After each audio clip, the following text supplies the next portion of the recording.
What's up, y'all? I'm back here again with some more race relations. So, I'm sure all of you heard about the Starbucks campaign a couple of days ago, uh, hashtag Race Together, where Starbucks is pretty much encouraging their baristas to talk to you about race. So, of course, I went to freaking Starbucks. And nothing out of the ordinary. People sitting on their laptops, people talking, chit chatting, a couple people in line. Nothing out of the ordinary. I didn't really see any um, race together signs or anything really applying to the campaign, but they're not enforcing it, so it's something you can't expect at each and every one.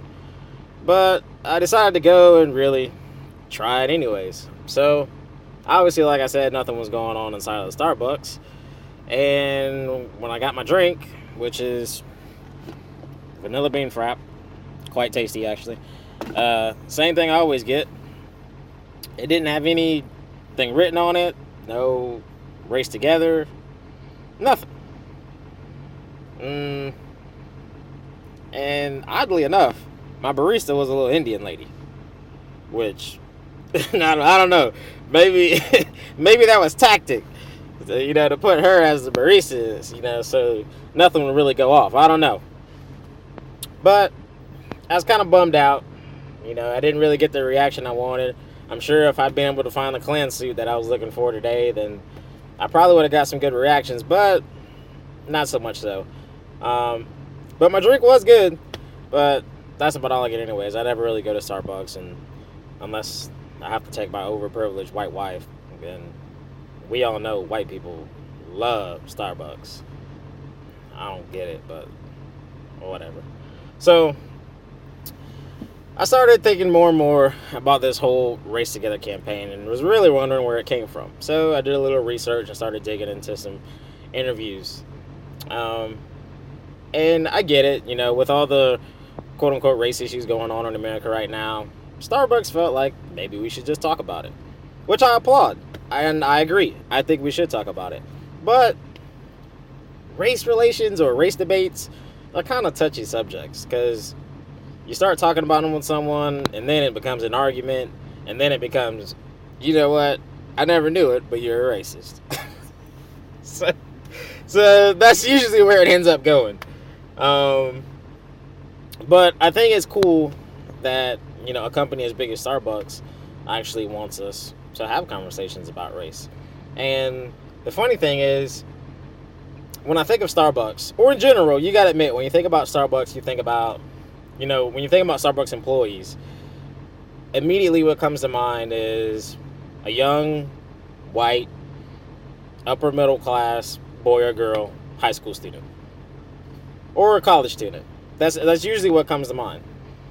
But actually, after doing a little reading, I realized that, I found out that roughly 40% of Starbucks employees are some sort of minority, which I thought was pretty cool. Obviously, they're not racist, or maybe they just have a really high minority quota to me. I don't know. I'm not saying that's the case. I'm just saying, looking in, doesn't seem like it's very racist. And the more that I think about it, the few times that I've been to a Starbucks, there's usually some sort of minority in there. I mean, for instance, the one I just went to on Highway 92 in Woodstock, we got a Indian lady that's the barista. There was another black lady that was working in there. A lot of times when I go into a Starbucks, there's a minority in there. But it's funny, as people, we paint a picture of things being a certain way, even in a racial way, unconsciously. Because I'm not racist, and I don't think only white people work at Starbucks. But in my mind, that's what I think about when I think of Starbucks. White people. When I think about Popeyes, I think about that lady with the black lady with the short hair shaking up that shrimp.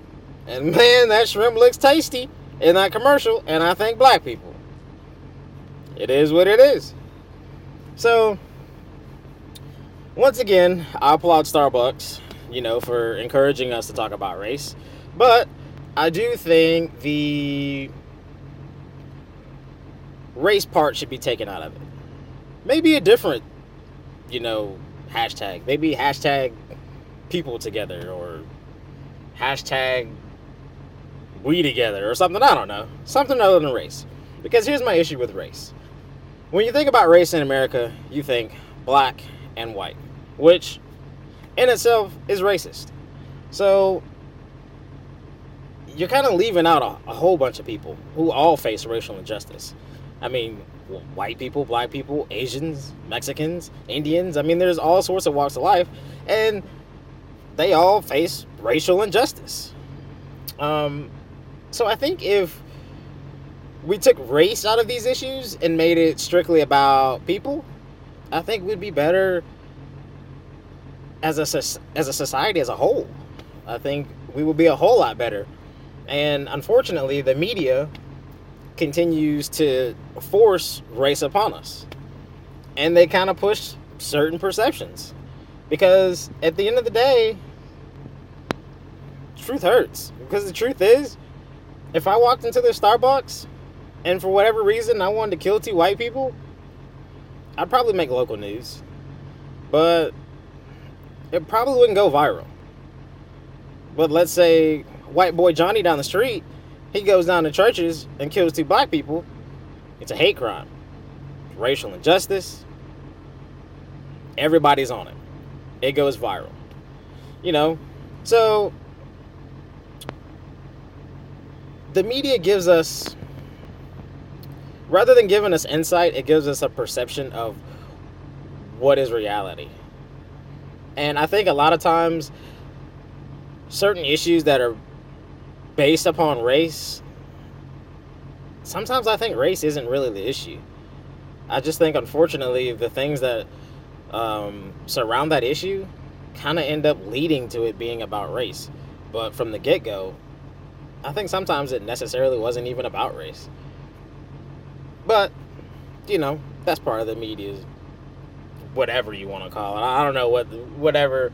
I don't know. Some people think the media is a conspiracy, whatever. I don't know. I don't get into that shit, but whatever. So, as I was saying, I think we should just all be consider each other as people. I mean, look at it like this. People like Martin Luther King, yeah, they were fighting for black rights. But I think their main agenda was equality amongst all people. I don't think Martin Luther King was saying, hey, we need some rights, but don't worry about those Mexican people. They don't need any rights. I think he wanted equality amongst all people, which is really how it should be. Because at the end of the day, we're all people, and at the rate it's going, who knows? In so many years, we may all be about the same color anyways. But the race part it's still, I'm not saying that race doesn't exist, but we allow ourselves to paint a picture on race. You know, the old saying, don't judge a book by its cover. If you judge a book by its cover, then you're kind of painting an image that necessarily may not be the case. It could be, or it could not be. So, more so, we should judge people on their actions and their character rather than how they look. But I guess that's kind of difficult, because for years, and I guess in life in general, you look at something and maybe it's the way you've grown up, the way you've been trained or whatnot, but you always have some sort of perception of what is good and what is bad. So you're always going to have some sort of base of what to expect. You may not know what exactly you're going to expect, but you're going to say, hey, this person looks like such and such and such. He's probably going to do this and this and this and this. Which, you know, it's kind of hard to change. But at the end of the day, we're all God's people. We were all created the same. I put my socks on just like the next person puts his socks on. We're all equal. So, once again, I will applaud Starbucks. I think it's great. I think it's a great idea. It kind of sucks they're getting a lot of flack for it. But it is what it is. So just think about it and let me know what you think. Thanks, guys.